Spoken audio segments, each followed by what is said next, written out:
The death of Glee's Corey Monteith, who struggled with heroin abuse since his teens, drew our attention to that killer drug. And what we found was scary and startling. The number of Americans using heroin has doubled over the last decade. ABC's Byron Pitts shows the problem has spread to some unlikely places. Living in a lonely world.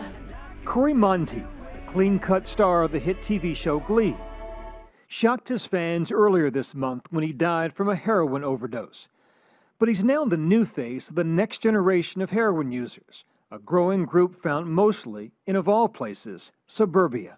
Police Lieutenant Thomas Dombrowski drove us through Bergen County, New Jersey, where a recent spike in heroin deaths sparked concern. Every part of Bergen County is touched in some way, shape, or form by the heroin epidemic.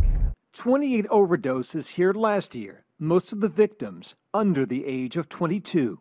And what parents may not know, the gateway drug could already be in their medicine cabinets. It was for 23-year-old Dylan Young. Started using prescription painkillers that my father had, and it went from there. At 13, he was smoking pot and drinking, then stealing those pills from his parents, which led to smoking heroin. Heroin is much, much cheaper than prescription medication. Give me the ratio. A 30 milligram oxycodone pill, $30. An 80 milligram Oxycontin, $80.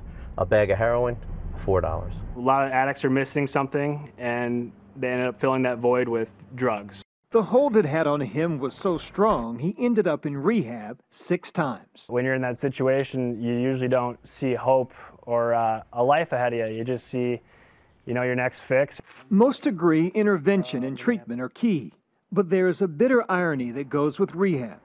Just like Monteith, many heroin addicts die when they start using again right after leaving treatment. Most of the overdose deaths that we're getting are people that come back from rehab. They get high for that first time coming back from rehab, and that high is what kills them. Dylan has been clean now for 3 years. He knows heroin is a dark dead end. More and more young people enter and never leave. Byron Pitts, ABC News, New York.